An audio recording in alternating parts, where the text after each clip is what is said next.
Thanks for watching. Don't forget to like, comment, share and subscribe to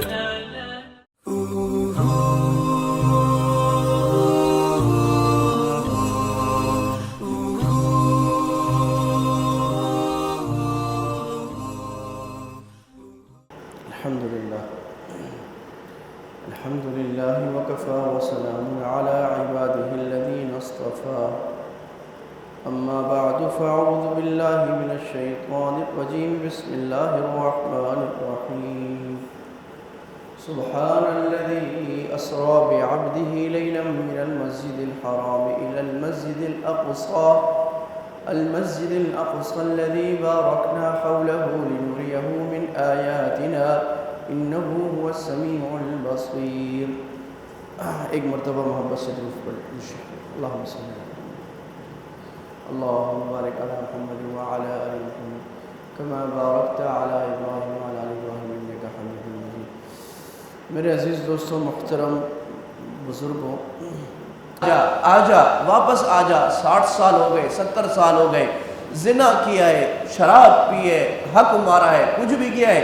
بازا بازا ہرا چہ ہستی بازا، گر کافر و گبر و بت پرستی بازا. این درگہ ماں درگہ نومیدی نیست، صد بار اگر توبہ شکستی بازا. اور شاعر کہتا ہے کہ میرے بندے، اللہ کہہ رہے ہیں میرے بندے، تو نے شرک کیا ہے، قبر پرستی کی ہے، قبروں کی عبادت کی ہے، بتوں کی عبادت کی ہے، ابھی بھی آ جا.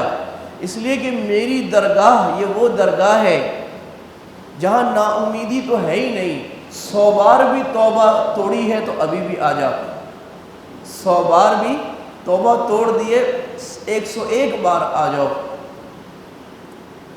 شاعر نے کہا تھا کہ جام میری توبہ شکن، توبہ میری جام شکن، جام میری توبہ شکن، توبہ میری جام شکن. سامنے ڈھیر لگے ہیں ٹوٹے ہوئے پیمانوں کے، کہ میں جام پیتا ہوں یعنی حرام چیز پیتا ہوں، پھر توبہ کرتا ہوں، پھر حرام پی لیتا ہوں، پھر توبہ، پھر دل للچاتا ہے، پھر حرام، پھر توبہ. کہ سامنے ڈھیر لگے ہوئے ٹوٹے ہوئے پیمانوں کے. یا 2 معنی. پیمانہ اس کو بھی کہتے ہیں گلاس کو، تو ٹوٹ گئے، گلاس پیتا ہوں توڑتا ہوں، پیتا ہوں توڑتا ہوں، توبہ کرتا ہوں. اور پیمانہ وعدے کو بھی کہتے ہیں. اللہ سے وعدہ کرتا ہوں اللہ آج کے بعد گناہ نہیں کروں گا، پھر نفس و شیطان کی باتوں میں آگے پھر گناہ، پھر اللہ سے وعدہ اللہ آج کے بعد نہیں کروں گا، پھر ہو جاتا ہے. اللہ کہتے ہیں میرے بندے تو گناہ کر کے توبہ کیے جا، میں قیامت تک معاف کروں گا. ما لم تطلع الشمس من مغربها، جب تک مغرب میں توبہ کا دروازہ، سورج مغرب سے نہیں نکلے گا. اللہ کے نبی صلی اللہ علیہ وسلم نے فرمایا، اللہ کہتے ہیں کہ مغرب میں توبہ کا ایک دروازہ ہے جو پتہ ہے کتنا بڑا ہے، 70 سال کی مسافت. یعنی 70 سال کوئی انسان دوڑے گھوڑے پر تو جتنی مسافت بنے گی، اتنا چوڑا دروازہ اللہ نے مغرب میں بنایا ہے توبہ کا. اور وہ دروازہ بند ہوگا جب سورج مغرب سے نکلے گا، قیامت کے بالکل قریب. اور ایک اور روایت میں فرمایا، اللہ کے نبی صلی اللہ علیہ وسلم نے خود فرمایا، خیال یہ ہوتا ہے بعض دفعہ کہ توبہ یہ استغفار صرف گناہ گار کے لیے ہے. نہیں بھی، گناہ گار کے لیے نہیں ہے. یہ گناہ گار ہے یا نیکی کر رہا ہے اس کے لیے بھی استغفار ہے. یہ بات ذرا سمجھنے کی ہے، اس کی میں وجہ بیان کرتا ہوں. اللہ کے نبی صلی اللہ علیہ وسلم بخاری کی روایت میں فرما رہے ہیں، اے میرے ساتھیوں استغفار کیا کرو، میں دن میں 70 دفعہ استغفار کرتا ہوں. صحابہ کہتے ہیں اللہ کے نبی کو جب ہم دیکھتے کسی مجلس میں آئے ہیں یا مجلس سے اٹھے ہیں، استغفر اللہ ربی واتوب الیہ، اللہ گناہ معاف کر دے، اللہ معاف کر دے. اور مسلم شریف کی روایت میں اللہ کے نبی نے فرمایا استغفار کرو، کیونکہ میں دن میں 100 مرتبہ استغفار کرتا ہوں. اور اللہ تعالیٰ بندے کی توبہ اس وقت قبول کرتا ہے ما لم یغرغر، جب تک موت کا غرغرہ نہ آ جائے، یعنی روح یہاں سے پرواز نہ کر جائے، موت کے فرشتے نظر نہ آئے، اللہ تعالیٰ اس وقت تک توبہ قبول کرتے رہتے ہیں. ایک بندہ دعا کر رہا تھا اور دعا کرتے ہوئے یا کسی کو کہتے ہوئے اس نے کہا کہ اللہ فلاں آدمی کی کبھی بھی بخشش نہیں کرے گا، کبھی بھی بخشش نہیں کرے گا. ہم بھی بعض دفعہ جوش میں کہہ دیتے ہیں فلاں آدمی اتنا خراب ہے، اتنا ظالم ہے، اللہ اس کی کبھی بخشش نہیں کرے گا. فلاں سیاستدان، فلاں حکمران، فلاں چودھری صاحب، فلاں مولوی صاحب، فلاں آدمی بہت خراب ہے، اللہ کبھی اس کو معاف نہیں کرے گا. اللہ کے نبی فرماتے ہیں اللہ نے کہا کہ اس کو معاف کر دو، اس کو پکڑ لو. یہ میری رحمت پر بندش لگاتا ہے. اللہ کہتے ہیں میرے کام پہ بندش لگاتے ہو کہ بخشنا میرا کام ہے، تم کون ہوتے ہو یہ بتانے والے کہ اللہ اس کو معاف کرے گا، اللہ اس کو معاف نہیں کرے گا۔ ایک دیہاتی آیا مسجد میں، دیہاتیوں کے بڑے دلچسپ واقعات ہوتے تھے۔ صحابہ کرام فرماتے ہیں کہ ہم تمنا کرتے تھے کوئی دیہاتی آئے اور وہ بے ڈھک سوال کر لے، کیونکہ جو ادب آداب والا ہوتا ہے، پڑھا لکھا وہ تو سوچ سمجھ کے سوال کرتا ہے، دیہاتی تو پہلے بولتا ہے پھر سوچتا ہے۔ اب ہم دیکھ لیں ہم کس کیٹیگری میں آتے ہیں، بول کے سوچتے ہیں، سوچ کے بولتے ہیں۔ تو وہ اس نے آگے دعا مانگنی شروع کی اور کہا کہ اللہم اغفر لی واغفر محمدا ولا ترحم معنا احدا، اللہ مجھ پر رحم کر، محمد پر رحم کر، بس اور کسی پر نہ کر، وہم دو۔ تو اللہ کے نبی مسکرا دیے، آپ نے فرمایا اس کو بولو کہ اللہ کی رحمت تو بہت بڑی ہے بھائی، کوئی جنت میں کبھی تو نہیں آ جائے گی، تو ساری دنیا کے لیے رحمت۔ اس لیے قرآن نے ہمیں جو دعائیں سکھائیں، ہر وقت اپنے لیے دعا مانگنا خود غرضی ہے، اپنے رشتہ داروں کے لیے، اپنے بھائیوں کے لیے، اپنے دشمن کے لیے دعا مانگنا اور ساری دنیا کے لیے دعا مانگنا۔ اللہ نے کیا دعا سکھائی؟ ربنا اغفر لنا ولاخواننا الذین سبقونا بالایمان، اللہ ہماری بخشش فرما، یعنی آج جتنے مسلمان ہیں، اور ہمارے وہ بھائی جو دنیا سے ایمان کی حالت میں چلے گئے، ان سب کی مغفرت فرما دے۔ ولا تجعل فی قلوبنا غلا للذین آمنوا، اللہ جی کسی مسلمان کے لیے ہمارے دل میں تھوڑی سی بھی نفرت نہ ڈالیے، کینہ نہ ڈالے، سب کے لیے دل صاف فرما دیجئے۔ یہ توبہ کا دروازہ اللہ تعالیٰ نے کھولا ہے کہ آناء اللیل و آناء النہار، رات کو ان اللہ یبسط یدہ باللیل لیتوب مسیء النہار، اللہ رات کو ہاتھ پھیلاتے ہیں، دن میں جس نے گناہ کیے آ جاؤ آ جاؤ معاف کر دو۔ پھر اللہ تعالیٰ دن میں ہاتھ پھیلاتے ہیں، جس نے رات میں گناہ کیے ہیں ابھی آ جاؤ، ابھی ہاتھ کے ہاتھ معاف کرتا ہوں۔ ما لم یغرغر، جب تک بندے یا جب تک سورج مغرب سے نکل نہ جائے، اللہ تعالیٰ ہاتھ پھیلا کے کہتے ہیں۔ رات آسمان دنیا پر اللہ سبحانہ و تعالیٰ تشریف لاتے ہیں، حل من مستغفر فاغفر لہ، یہ رمضان کی راتوں میں خاص طور پہ آسمان دنیا پر اللہ آئے ہیں۔ کیا اب اللہ آسمان دنیا پر کیسے آتے ہیں اللہ کو معلوم، اس کی جو بھی کیفیت ہے ہم اس میں نہیں پڑھتے، اللہ سبحانہ و تعالیٰ اپنی شان کے مطابق جیسے مناسب آتے ہوں گے۔ اب اللہ نے فرمایا کہ اللہ کے نبی حدیث قدسی فرمانے، اللہ فرماتے ہیں ہے کوئی مغفرت طلب کرنے والا میں مغفرت کروں، ہے کوئی گناہوں کو معافی کروانے والا میں اس کی معافی کروں، ہے کوئی سائل جو کچھ مانگے میں اس کو دوں۔ اور اللہ کے نبی فرمایا حل من، اللہ ایسی ساری رات تک کہتے رہتے ہیں کوئی ایسا ہے، کوئی ایسا ہے، کوئی ایسا، ہم تو مائل بکرم ہیں، کوئی سائل ہی نہیں، راہ دکھائیں کسے کوئی راہ روئے منزل ہی نہیں۔ بہادر آباد والے سو جاتے ہیں، غلط کام ہوا سو گئے جا کے، فجر میں اٹھے نہ اٹھے، اللہ تعالیٰ آسمانی دنیا پر آئے، میرے بندے میں تجھے معاف کرنے آیا ہوں۔ اللہ، ہم فارسی میں کہتے ہیں رحمت خدا بہانمی جویت بہانمی جویت، اللہ کی رحمت بہانا چاہتی ہے، خون بہا نہیں مانگتی۔ لیلا نے مجنوں کو کہا تھا کہ اپنا خون دو پھر میں مانوں گی تم سچے عاشق ہو، اللہ نہیں مانگتے۔ اللہ تعالیٰ تو انگلی کٹا کے شہیدوں میں نام لکھوا دیتے ہیں، بس بندہ اللہ کی طرف چل کے تو آئے، ایک بالش چل کے آئے اللہ ایک ذراع چل کے آتے ہیں، بندہ ایک ذراع چل کے آئے اللہ ایک باع اتنا چل کے آتے ہیں۔ اللہ فرماتے ہیں لو اتانی یمشی اتیتہ ہرولا، میرا بندہ میرے پاس چل کے آئے میں دوڑ کے اس کو اٹھا لیتا ہوں، پکڑ کے اپنے سینے سے لگا لیتا ہوں۔ یہ اللہ ہے بھائی۔ تو زندگی میں اگر گناہ ہو گئے ہیں تو یہ نہیں سمجھا جائے کہ گناہ کون معاف کرے گا، اللہ تو ہر وقت معاف کرنے کو تیار ہے۔ 40 سال ہو گئے، 60 سال ہو گئے، بڑے سے بڑے گناہ ہو گئے ابھی، اور اگر دل میں یہ خیال آ رہا ہے نا کہ یہ گناہ ایسا ہے کہ میرے سے چھوٹے گا نہیں، پھر بھی توبہ کر لیں، اب ہمارے اختیار میں ہے کیا کہ ہم گناہ چھوڑیں؟ ہمارے حضرت مفتی تقی اسماعیل صاحب فرماتے ہیں کیا یہ میرے اختیار میں ہے کہ میں گناہ چھوڑوں؟ میرے اختیار تو نہیں ہے، تو اللہ کی منظور، تو اللہ کو کہ اللہ جی اس گناہ کا خیال بھی میرے دل سے نہیں جا رہا، میں توبہ بھی کر رہا ہوں، اس کا خیال بھی دل سے نکال لے۔ اللہ مجھے ہمت نہیں ہو رہی ہے غلط کام چھوڑنے کی، میرا غصہ بہت زیادہ ہے، میری شہوت بہت زیادہ ہے، اللہ اس گناہ کو روکنے میں میری مدد بھی آپ کر دیں، یہ بھی آپ کام کر لیں۔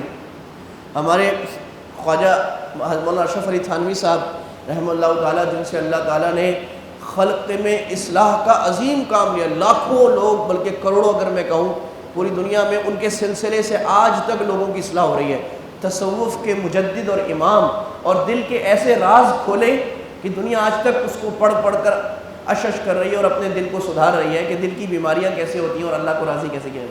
تو حضرت بیان کرتے ہوئے فرما رہے تھے کہ بھئی جھولی پھیلا کے اللہ سے مانگو، جھولی پھیلا کر۔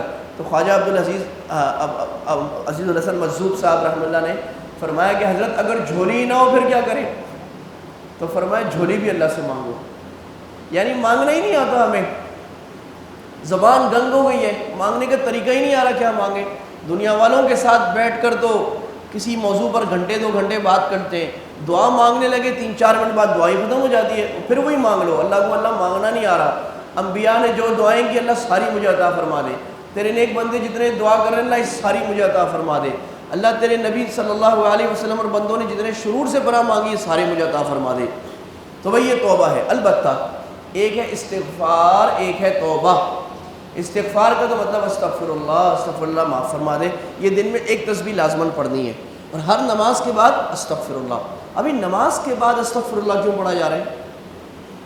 نماز تو اچھا کام ہے، اس لیے پڑھا جا رہا ہے کہ نماز کا پڑھنے کا جو حق تھا وہ ادا ہی نہیں ہوا۔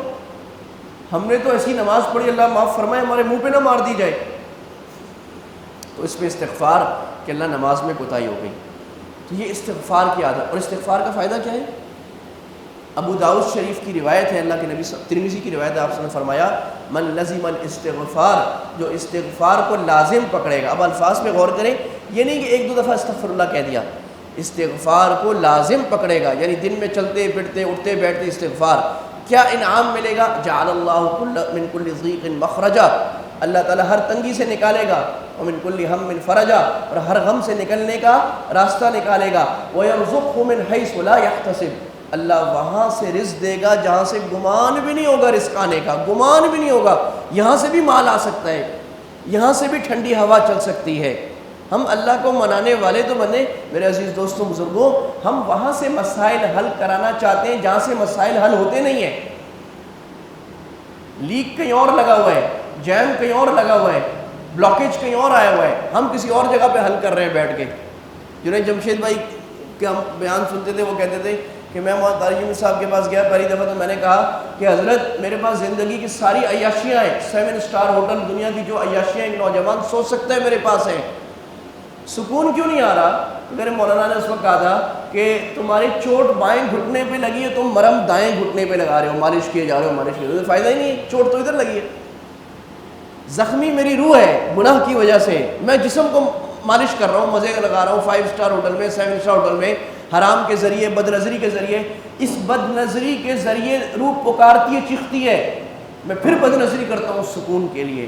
حرام کمائی سے گھر میں جھگڑا فساد ہے، میں پھر حرام اور کماتا ہوں کہ مزہ آئے گا، بیوی کو اور تحفے لا کے دوں گا اور مزہ آئے گا، شاید اس سے مرہم لگے، اس سے مرہم نہیں لگے گا، یہ تو روح کا معاملہ ہے۔ اس روح کو صحیح کرنے کی ضرورت ہے، اور روح آسمان سے آئی، اس کی روزی آسمان پہ ہے۔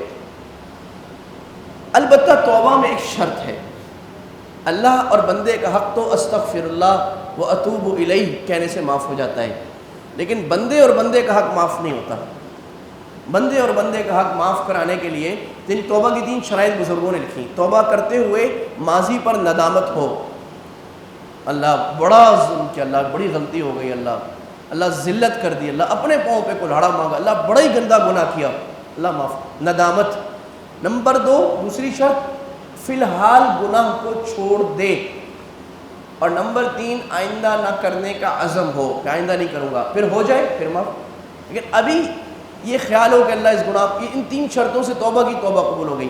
مخلوق کا جو گناہ ہے اس کی ایک اضافی شرط ہے، جس کا حق مارا ہے، اگر مالی حق ہے تو اس کو عطا کرے یا معاف کروائے، اگر سود کی کمائی کھائی ہے تو وہ جس سے سود لیا ہے اگر معلوم ہے اس کو سود کے پیسے واپس کرے کہ بھائی یہ حرام تھا لینا۔ کانٹریکٹ کر کے بھی سود لینا حرام ہے، بعض لوگ کہتے ہیں ہم نے تو کانٹریکٹ کیا ہے، کانٹریکٹ کر کے حرام ہے۔ اگر کسی سے رشوت لی ہے اس بندے کو ڈھونڈ کے واپس کرے بھائی، اگر کسی کی چاہت کے بغیر اس کے پیسے لیے، حق غصب کیا ہے، اس کو واپس کرے۔ بہنوں کی میراث ماری ہوئی ہے جس میں پاکستان کا بڑا طبقہ آج مبتلا ہے، بہنوں کو حصہ نہیں دیا ہے یا ان سے زبردستی معاف کروا لیا ہے، ان کو واپس کرے۔ اور اگر معلوم نہیں ہے میں نے کس کا حق مارا، کس سے سود لیا، کس سے رشوت لی، کس کا حرام کھایا، تو پھر ان پیسوں کو کسی غریب کو، فقیر کو، کسی غریب ادارے میں، کسی مدرسے اسپتال میں بغیر نیت ثواب کے صدقہ کرے۔ بغیر نیت ثواب اس لیے کہ میرا مال تو ہے نہیں، جو میں نے سود لیا، جو میں نے رشوت لی، جو میں نے حرام کھایا، جو دھوکہ دے کر کسی کو سودا بیچ کر مال کمایا، وہ میرا ہے ہی نہیں، وہ کسی اور کا ہے، تو کسی اور کے پیسے صدقہ کریں گے تو ثواب نہیں ملے گا۔ ہاں ثواب اس چیز کا ملے گا کہ بندے کو فکر ہے کہ میں حرام سے پاک ہوں۔ اور اگر یہ پیسے بہت زیادہ ہیں، اللہ نہ کرے کسی نے لاکھوں روپے کسی کے کھا لیا، ابھی نہیں ادا کر سکتا، تو تھوڑے تھوڑے ادا کرنا شروع کرے، تھوڑے تھوڑے ادا کرنا شروع کرے۔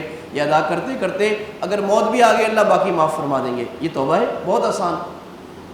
تو یہ بھائی توبہ کے لیے قدم اٹھانا شروع کر دیں۔ اور وہ جو واقعہ ہے کہ بخاری مسلم دونوں میں ہے، تازہ ہو جانا چاہیے، بڑا عبرت انگیز۔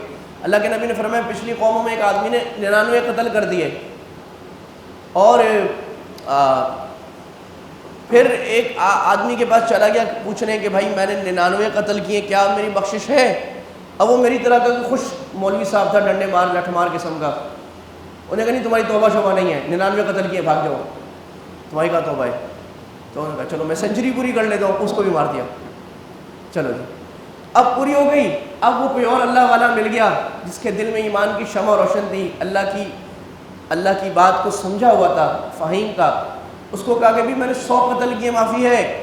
کہا ہاں بالکل معافی ہے، ان اللہ یغفر الذنوب جميعا، اللہ شرک کو معاف نہیں کرے گا، سارے گناہ معاف کرے گا، ابھی توبہ کر لو اور ایسا کر لو کہ ایک بستی ہے وہاں پر سارے نیک لوگ رہتے ہیں، تو تم اس بستی میں چلے جاؤ تو تم سے گناہ نہیں ہوں گے، تمہاری توبہ پوری ہو جائے گی۔ ابھی تو کیا اشارہ ہے؟ اشارے کی بات یہ ہے کہ اگر آپ گناہ سے توبہ کرتے ہیں اور آپ اپنی بری گیدرنگ کو نہیں چھوڑتے، یہ گناہ پھر ہوگا۔ کسی ایسے محلے میں رہتے ہیں جہاں گناہ بہت ہوتا ہے، مثلاً کوئی آدمی کسی کافر ملک میں رہتا ہے، یورپ میں کسی ایسی جگہ رہتا ہے جہاں آس پاس مسلمان نہیں ہیں، کوئی مسجد نہیں ہے، کوئی اسلامک سینٹر نہیں ہے، اب یہ وہاں رہے گا، اس کا دین پہ چلنا بہت مشکل ہے۔ تو بھائی وہ حدیث میں کیا بتایا جا رہا ہے؟ اس کو کہا توبہ پوری کرنے کے لیے نیک لوگوں کی بستی میں جاؤ، اپنی صحبت، اپنا اٹھنا بیٹھنا اچھے لوگوں میں کرو، برے دوستوں کو چھوڑ دو۔ اب وہ بیچارہ چلنے لگ گیا، ابھی چلنا شروع ہی ہوا تھا، موت آ گئی، تو برے اعمال کا فرشتہ بھی آ گیا اور اچھے اعمال کا بھی۔ اب انہوں نے کہا بھائی اس کو اچھوں میں رکھیں بروں میں، تو انہوں نے کہا کہ فاصلہ ناپ لیتے ہیں، اگر بری شہر سے اس کا راستہ کم تھا، قریب تھا تو وہاں کا لکھ دیں گے، اگر اچھے شہر سے نیک لوگوں کے شہر کے قریب تھا تو وہاں لکھ دیں گے۔ تو وہ بیچارہ جو ہے نا گناہ کے شہر کے زیادہ قریب تھا، سن سٹی گناہ کے شہر کے قریب تھا۔ تو اللہ سبحانہ و تعالیٰ فرماتے ہیں میں نے زمین کو حکم دیا کہ یہ راستہ بڑھا دو، کہ اس کا فاصلہ گناہ سے دور کر دو، نیک شہر سے قریب کر دو، ناپا تو وہ قریب تو اس کی بخشش ہو گئی۔ تو 100 آدمیوں کے قاتل کی بخشش ہو سکتی ہے، تو ہمارے گناہ اس سے تو کم ہے، اللہ معاف کرے گا، لیکن بندوں کا حق معاف کرنے کے لیے اس کی طرف چلنا شروع ہو جائے۔ اور اگر قضا نمازیں ہیں، مثلا قضا روزے ہیں، ان روزوں کو رکھ لے، قضا نمازیں نماز پوری کرنی شروع کر دے، روزے رکھنے کی طاقت ختم ہو گئی، اب بہت بوڑھا ہو گیا، بیمار ہو گیا، تو روزوں کا فدیہ دے دے، یہ حقوق ادا توبہ پوری۔ اس توبہ پہ کیا ملے گا؟ اور پھر اللہ نے پورا قرآن جنت کے تذکرے سے بھر دیا، اب یہ ملے گا جنات تجری من تحتها الانہار خالدین فیہا ابدا۔ میرے بندے چند دن کی محنت ہے، چند دن کی مشقت ہے، چند دن گناہوں پہ صبر کرنا ہے، چند دن نفس کی خواہش کو مارنا ہے، ہمیشہ ہمیشہ کی جنتیں جو نیچے سے گزرتی ہوں گی، من تحتها الانہار خالدین فیہا ابدا۔ یہ 2 دن کی محنت اور 2 دن کی مشقت پر ہمیشہ ہمیشہ ہمیشہ کی جنت ملنے والی ہے۔ کیسی جنت؟ اللہ کے نبی فرما رہے ہیں اعددت لعبادی الصالحین ما لا عین رأت، میں نے اپنے بندوں کے لیے وہ جنت تیار کی ہے جو کسی آنکھ نے نہیں دیکھی، جو کسی کان نے نہیں سنی، جس کا خیال کسی دل پر نہیں گزرا۔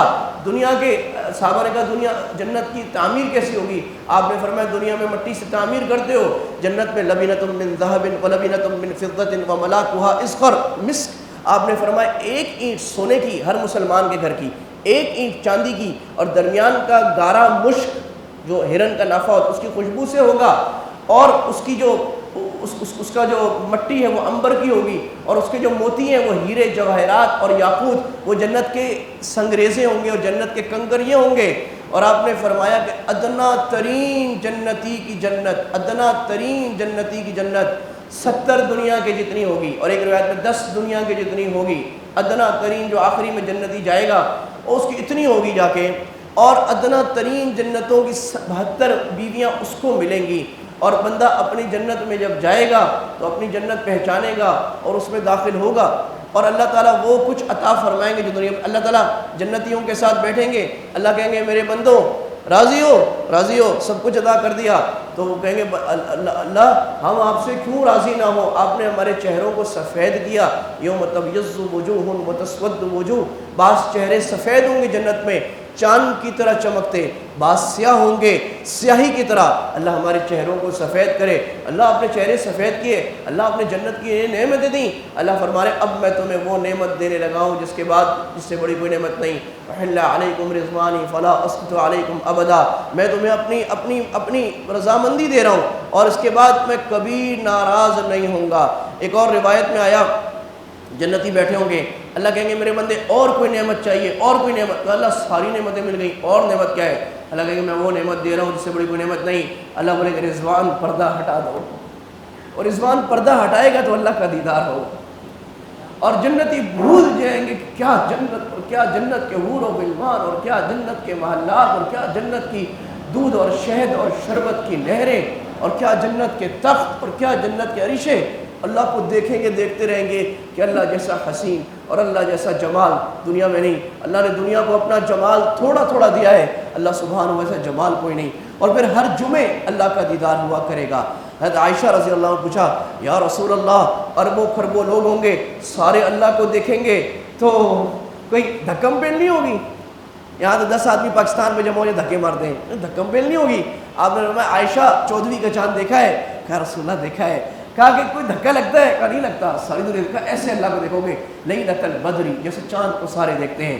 پھر جو کوئی بعض لوگ جمعے کو دیکھیں گے، السابقون السابقون، جنت کے درجے ہیں اور ہر درجے میں اتنا فاصلہ ہے جتنا دنیا اور آسمان میں ہے۔ السابقون السابقون اولئک المقربون، سب سے اوپر والے سابق، اللہ فرما رہے، اور کیا ہی بات ہے آگے بڑھنے والوں کی، یہ تو مقرب ہے، فی جنات النعیم ثلۃ من الاولین وقلیل من الآخرین۔ اس جنت کے اعلیٰ ترین درجوں میں اول لوگ زیادہ ہوں گے، اول لوگ یعنی صحابہ تابعین تبع تابعین میں سے زیادہ ہوں گے، وقلیل من الآخرین، اور آخر کا جو زمانہ ہے اس سے تھوڑے سے لوگ ہوں گے۔ اللہ سے دعا کرنا چاہیے اللہ ہمیں ان تھوڑوں میں بنا لے۔ واصحاب الشمال ما واصحاب، اور پھر فرمایا فیہما عینان، اب اللہ نے کمپیریزن کیا کہ اوپر والی جنت اور نیچے والی جنت، فیہما عینان تجریان، اوپر والی جنت میں 2 چشمے نہریں ہوں گی جو بہتی ہوں گی، اور نیچے والی جنت میں فیہما عینان نضاختان، 2 چشمے ہوں گے جو پھوٹتے ہوں گے، اوپر میں نہر بہے گی نیچے میں چشمہ پھوٹے گا۔ فیہما من کل فاکہۃ زوجان، اوپر کی جنت میں ہر قسم کا پھل، ہر میوہ کی 2 قسمیں ہوں گی۔ 2 قسموں کا مطلب قسمہ قسم، ایک درخت سے ایک سیب کھایا الگ ذائقہ، دوسرا سیب کھایا الگ ذائقہ، مشتبہہ متشابہ وغیر متشابہ، ملتے جلتے ذائقہ فرق ہے۔ کلوا من ثمر اذا، اللہ تعالیٰ اس میں بدلے گا۔ اور نیچے کی جنت میں تھوڑا سا اللہ نے لمیٹڈ کر دیا، فیہما فاکہۃ ونخل ورمان، یہاں پھل ملے گا اور کھجور ملے گی اور انار ملے گا۔ جب میں کہوں یہ ملے گا یہ ملے گا یہ ملے گا، یہ لمیٹڈ ہے، اور جب اللہ کہہ رہے ہر چیز ملے گی اور ڈبل ملے گی تو مانا ان لمیٹڈ ملے گا۔ اوپر کی جنت میں ان لمیٹڈ پیکیج ہے، نیچے کی جنت میں سپر پیکیج ہے۔ فیہن قاصرات الطرف لم یطمثہن انس قبلہم ولا جان، اللہ فرما رہے ہیں کہ اوپر کی جنت میں نظر جھکانے والی ایسی حوریں ہوں گی کہ ان کو کسی انسان اور جن نے نہیں چھوا ہوگا۔ آگے نیچے والی جنت میں فرمایا حور مقصورات فی الخیام، ایسی حوریں جنہیں خیموں میں بند کیا ہوگا، خیرات حسان، اعلیٰ اخلاق والی، خوبصورت جسم والی۔ کیسی؟ اللہ کے نبی صلی اللہ علیہ وسلم نے فرمایا کہ جنت میں حوروں کا محفل لگتی ہے، حوروں کی، اور وہ محفل میں وہ یہ بات خوبصورت آواز سے کہتی ہیں نحن الخالدات فلا نبید، ہم ہمیشہ رہنے والی ہیں کبھی ختم نہیں ہوں گی۔ نحن الناعمات فلا نبأس، ہم ہمیشہ خوبصورت اور سدا بہار رہنے والی ہیں، کبھی پرانی نہیں ہوں گی۔ نحن الراضیات فلا نسخط، ہم ہمیشہ اپنے شوہروں سے راضی رہنے والی ہیں، کبھی ناراض نہیں ہوں گی۔ ہم ہمیشہ، یہ جنت کی عورت ہے۔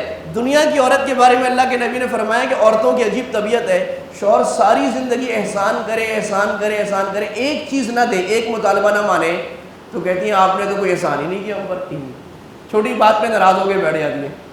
کل میں ایک شاپنگ میں ایک جگہ گیا ہوتا کوئی سودا خریدنے، تو ایک خاتون جو ہے نا وہ شوہر کو کہہ رہی کہ بھئی یہ لے لوں، کہا لے لو، کہا یہ لے لوں، کہا لے لیں. پھر کہا اور، کہا جو آپ کی مرضی. کہا آپ جو ہے نا مجھے بتاتے ہی کوئی نہیں ہے. وہ بیچارہ کہہ رہے لو لو بھائی جو مرضی. یہ دنیا کی عورت ہے. اللہ کہہ رہے جنت کی عورت کہہ رہی ہے کہ نحن الراضیات فلا نسخط، ہم راضی ہونے والی ہیں، کبھی ناراض نہیں ہوں گے. طوبی لمن کان لنا ونحن له، بڑی خوشخبری جو ہمارا ہو گیا ہم اس کے ہوں گے. اور جنت میں کیسے ہوں گے؟ اللہ فرما رہے ہیں جب حوض کوثر پیئیں گے اللہ ہم سب کو پلائیں. آمین بہت ہلکی کرتے ہو، آپ سوئے ہوئے. اللہ ہم سب کو اللہ کے نبی کے ہاتھ سے پلائیں. تو کہا کہ اس میں پیشاب نہیں، پخانہ نہیں، تھوک نہیں، اور بلغم نہیں. تو صحابہ نے پوچھا رسول اللہ کھانا کھائیں گے تو کیا ہوگا؟ کہا کھانا کھائیں گے تو منہ سے مشک کی خوشبو نکلے گی اور سارا کھانا حل ہو جائے گا. تو اللہ کے حور مقصورات فی الخیام، اللہ کے نبی نے فرمایا وہ جو قرآن نے کہا نا خیمے میں حوریں ہوں گی، تو وہ ایک خیمہ موتی کا ہوگا، 70 سال جس کی مسافت، ایک موتی ایک اتنا بڑا، اور اس کے ہر زاویے پر ایک بیوی، اور ہر زاویے پر انسان 70 مجلسیں تبدیل کرے گا، 70 بیویوں کے پاس جائے گا.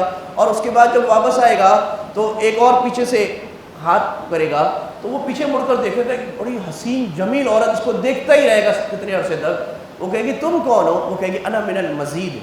تو اللہ نے فرمایا لہم ما یشاؤون فیہا ولدینا مزید، جنتی جو چاہیں گے ملے گا، ان کو مزید بھی ملے گا. وہ کہے گی میں وہ مزید ہوں جو تمہاری خواہش اور خیال سے اوپر. اور اس کا حسن وہ ہوگا کہ وہ کہے گا کہ اس کی جو ہڈیوں کی اندر مک ہے وہ اس کے اندر سے دیکھ رہا ہوگا. 300 جوڑے پہن کے آئے گی اور ہر جوڑا الگ شفاف نظر آ کر اندر ملے گا. اللہ کہہ رہے میرے بندے یہ ملنے والا ہے تمہیں، تھوڑی سی محنت کر لو، تھوڑے سے گناہوں کو چھوڑ دو، تھوڑا اللہ کی طرف. السابقون السابقون کون ہوں گے؟ آگے بڑھنے والے. آگے بڑھنے والوں کا جنت میں درجہ سب سے اوپر ہے. وہ جو دنیا میں آگے بڑھنے والے ہیں نیکیوں میں، وہ جنت میں آگے بڑھنے والے ہیں. ہم یہ نہ دیکھیں کہ یہ بھائی یہ کام یہ کر دے، یہ کام یہ کر لے. ہم یہ دیکھیں کہ اس مسجد کا کام سب سے آگے بڑھ کر میں کروں، جو کوئی کام نہیں کر رہا وہ میں کروں. میرا بھائی 10 پارے تلاوت کرتے ہیں میں 15 کروں. یہ 10 لاکھ کا صدقہ کرتا ہے، مجھے اللہ نے وسعت دی ہے میں کروڑ کا صدقہ کرتا ہوں. یہ آدمی غریبوں کی 10 غریبوں کی مدد کرتا ہے میں 100 کی کرتا ہوں. یہ اتنی نفل پڑتا ہے میں اتنا کروں. السابقون السابقون، آگے بڑھنے والے، آگے بڑھنے والے. جتنی اونچی جنت چاہیے اتنی اونچی محنت کرنی پڑے گی، اس محنت کے قبر اللہ دے گا. تو بات کا خلاصہ یہ ہوا کہ یہ تیسرا اشرا جہنم سے خلاصی کا ہے. یہ خلاصی ہوگی توبہ سے، اور توبہ کا دروازہ موت تک کھلا ہے. ہزاروں لاکھوں گناہ ہو گئے، 70 سال تک گناہ ہو گئے، اللہ نے کھول کے رکھا ہے. نا امیدی گناہ ہے، نا امیدی کفر ہے. اللہ سے امید کے ساتھ مانگیں کہ اللہ تعالیٰ ایسے گناہوں سے پاک کر دے. اور اللہ ایک دفعہ جب کہا کہ اللہ میں توبہ کرتا ہوں، اب یہ خیال کرنا گناہ ہے کہ پتہ نہیں معاف کیا کہ نہیں کیا، یہ خیال کرنا گناہ ہے. اب یہ خیال کہ معاف کر دیا، اس گناہ کے اثرات بھی ختم کر دیے. بس اب اس پہ قائم رہنا، رمضان کے بعد عزم رکھنا. اور اگر گناہ ہو جائے تو ہمارے حضرات نے فرمایا ہے، ہمارے بزرگوں نے، کبھی روز رات کو نقد توبہ کر کے سونا ہے. کیا کرنا ہے جی؟ یہ پلے باندھ لیں گے. روز رات بستر پر بیٹھ کر یا لیٹ کر صبح سے رات تک کا مذاکرہ کریں، مراقبہ، کہ صبح سے رات تک کون سے گناہ ہوئے، اس پر اللہ معاف کر دے، اللہ معاف کرے، استغفر اللہ ربی تو استغفر اللہ ربی. اور صبح سے رات تک جو اچھے کام ہوئے مراقبہ کیا، صبح سے رات تک کے کاموں کو ذہن میں گھمایا. جو اچھا کام ہوا الحمدللہ، اللہ میرا کمال نہیں آپ کا فضل ہے. بس اس سے انشاءاللہ زندگی تقوی والی بن جائے گی. جو رمضان ہے، دین کوئی مشکل بات نہیں ہے بھائی. لوگ سمجھتے ہیں دیندار بننے کا مطلب ہے کہ سر پہ سینگ نکل جائیں، مصلی میں آگے بیٹھ جائیں، مسجد میں بیٹھ جائیں، کپڑے بھی پرانے پہن لے، باہر نہ نکلے. نہیں بھائی، دیندار کاروبار بھی کرتا ہے، دیندار دوستوں کے ساتھ بھی بیٹھتا ہے، دیندار گھوم بھی سکتا ہے، تفریح بھی کر سکتا ہے، شادی بھی کرتا ہے، سب کچھ کرتا ہے، لیکن اللہ کی مرضی کے مطابق کرتا ہے. اللہ تعالیٰ ہماری کامل مغفرت اور ساری امت کی فرمائے. اور اللہ تعالیٰ جو 6 دن رہ گئے ہیں، اللہ تعالیٰ ہمیں اس میں خوب ہمت کے ساتھ، عزم کے ساتھ، محنت کے ساتھ مزید عبادتیں کرنے، معافی کروانے، صدقہ کرنے، اور مخلوق میں اور اللہ تعالیٰ اپنے حق میں بھی اور مخلوق کے حق میں بھی ایسی نیکیاں کرنے والا بنائے جو دیر پا ہو، جو صدقہ جاریہ ہوں، جو ہماری نسلوں میں قائم رہے. وآخر دعوانا الحمدللہ رب العالمین. Thanks for watching. Don't forget to like, comment, share and subscribe to